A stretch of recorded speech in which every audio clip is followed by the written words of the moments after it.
Hello, Sat Shri Akal everyone. This is Manveet Kaur from Worldwide Visa Experts. I am a trainer of IELTS and Spoken English, and I have been teaching these courses from 10 years. And आज हम discuss करेंगे IELTS के बहुत ही important module के बारे में, which is writing task. Writing के हम सेकंड टास्क के बारे में डिस्कस करेंगे जो कि एसे है।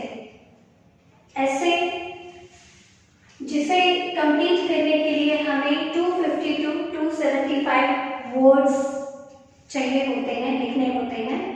250 एक मिनिमम लिमिट है हमारे पास, पर मैक्सिमम कोई लिमिट नहीं है, पर फिर भी हमें 275 से अबव नहीं जाना है और मिनिमम 250 वर्ड्स हमें लिखने हैं। ये तो है वर्ड्स की बात। अब वर्ड्स की लिमिट तो ठीक है, पर उसके अंदर हमने वर्ड्स लिखने क्या है, कैसे लिखना है, तो वो हम डिस्कस करेंगे कि टिप्स एंड ट्रिक्स के बारे में, आइडियाज आपको कि कैसे अपने राइटिंग स्किल्स को इम्प्रूव करना है to get a better balance. So let's start. सबसे इम्पोर्टेंट वो जो बात है राइटिंग की, वो है हमारी लैंग्वेज। लैंग्वेज दो तरह की होती है, एक है स्पीकिंग की लैंग्वेज और एक है राइटिंग की लैंग्वेज।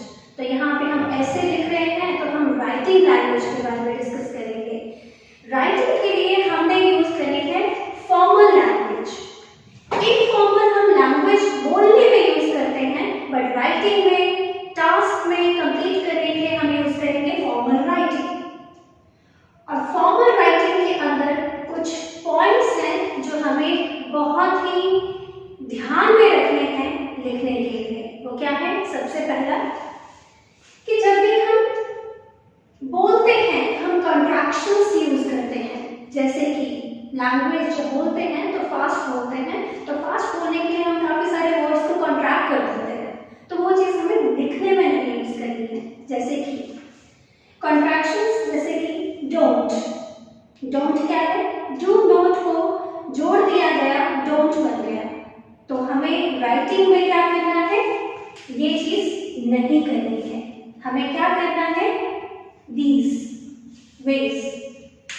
डोंट की जगह डू नॉट लिखें, कैंट की जगह कैन नॉट राइट करें, कुडंट की जगह कुड नॉट, शुडंट की जगह शुड नॉट। यानी कि हमें प्रॉपर वर्ड लिखना है, कॉन्ट्रैक्शंस नहीं करना है, नहीं तो हमारे पास डिडक्ट होंगे।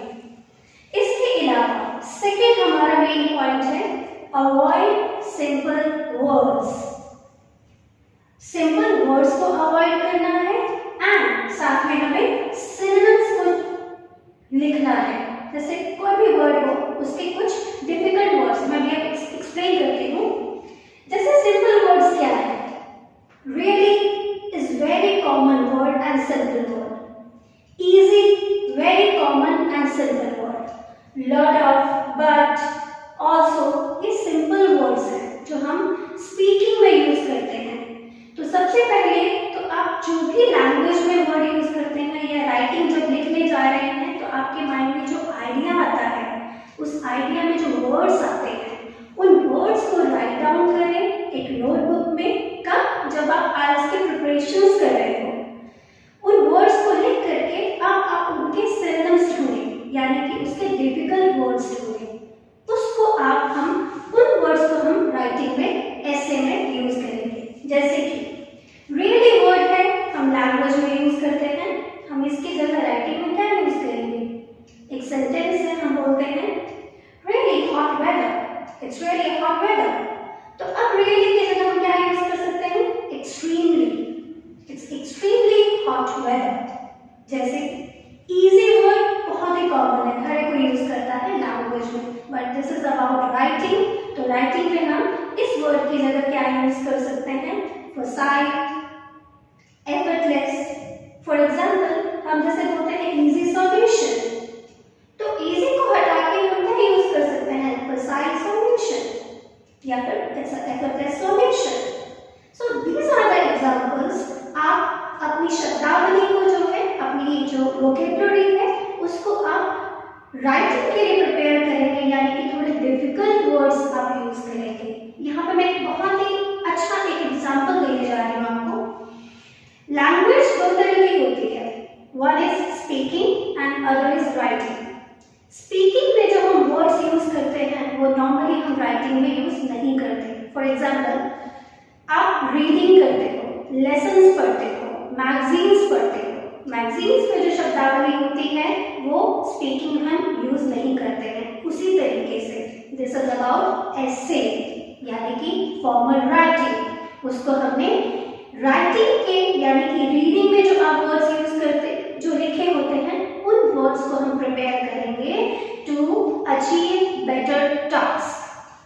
सो नेक्स्ट, जैसे सिनोनिम्स की हमने अभी बात की थी, जैसे हम वर्ड यूज करते हैं लॉट ऑफ, तो लॉट ऑफ की जगह हम क्या यूज कर सकते हैं, मैनी। जैसे lot of students, many students. Lot of time, अब लॉट ऑफ टाइम है तो टाइम की जगह लॉट ऑफ वहां पे यूज होगा मच, मच टाइम। जैसे एक वर्ड है child, child is very common word, पर जब आपने ऐसे लिखना है तो वहां पे चाइल्ड की जगह आप यूज कर सकते हैं जुवेनाइल वर्ड, यूज कर सकते हैं एडोलसेंट वर्ड, यूज कर सकते हैं यंगस्टर्स। यानी कि हमें एक वर्ड को रिपीट नहीं करना है। चाइल्ड वर्ड ऐसे में हर पैराग्राफ में कम से कम आपको 2 बार लिखना अगर पड़ रहा है तो हर जगह चाइल्ड चाइल्ड चाइल्ड नहीं यूज कर सकते हैं। कहीं पे चाइल्ड, कहीं पे जुवेनाइल, कहीं पे एडोलसेंट, तो कहीं पे यंगस्टर्स। तो इस तरह की वोकेबुलरी इंक्रीज करना हमारे लिए बहुत इंपॉर्टेंट है। So let's talk about other. Third point है हमारे पास कि हमें अवॉइड करना है लिखना क्या, there is, there are. For example, sentence यहाँ पे लिखा हुआ है, there are many ways to control pollution. इस तरह के सेंटेंस को हम राइटिंग में यूज नहीं करेंगे। क्यों? क्योंकि ये जो वर्ड है ये जरूरी नहीं है हमें यहाँ पे यूज करना, ये अननेसेसरीली हमारे सेंटेंस को बहुत बड़ा कर रहा है, तो इसके बिना भी हमारा जांच हो सकता है। तो इसकी जगह फॉर्मल राइटिंग को एनहांस करने के लिए, फॉर्मल राइटिंग को बताने के लिए हम यूज करेंगे देयर आर को हटा के pollution can be controlled by many ways. एक और एग्जाम्पल है, there are many students who travel abroad for higher studies. तो यहाँ पे अगर मैं there are को हटा दूं तब ये सेंटेंस बहुत अच्छा कंप्लीट हो रहा है। Many students who को हटा, many students travel abroad for higher studies. So there are, there is को avoid करना है writing में। Now coming to fourth point, जो कि passive voice and active voice। जो हमारी formal writing है, जो essay है, उसमें हमें passive voice यानी कि passive sentences का यूज करना है, active sentences का यूज नहीं करना है। एक्टिव जो है थोड़ा इनफॉर्मल हो जाते हैं, बट यहाँ पे हम पैसिव यूज करेंगे। जैसे कि कुछ एग्जांपल्स हैं, सेंटेंसेस कैसे होते हैं, जैसे कि अगर हम बोले तो students are taught in the class, and covid patients are cured, covid patients are treated. तो इस तरह के कुछ पैसिव सेंटेंसेस हैं जो हमें यहाँ पे फॉलो करने हैं, जो लिखने हैं। हमारी क्लासेस में हम इन सब के बारे में डिस्कस करेंगे, किस तरह के पैसिव सेंटेंसेस होते हैं, कैसे आपने लिखना है, क्या चीज़ें इम्पॉर्टेंट हैं। तो ये सारी चीज़ें हम आपको क्लासेस में बताएंगे, उनके ऊपर प्रिपेयर करवाएंगे आपको। सो देन इज हमारा फिफ्थ पॉइंट है, जिसमें कि हमारी है इमोटिव लैंग्वेज। अब इमोटिव लैंग्वेज हमें यूज नहीं करनी है।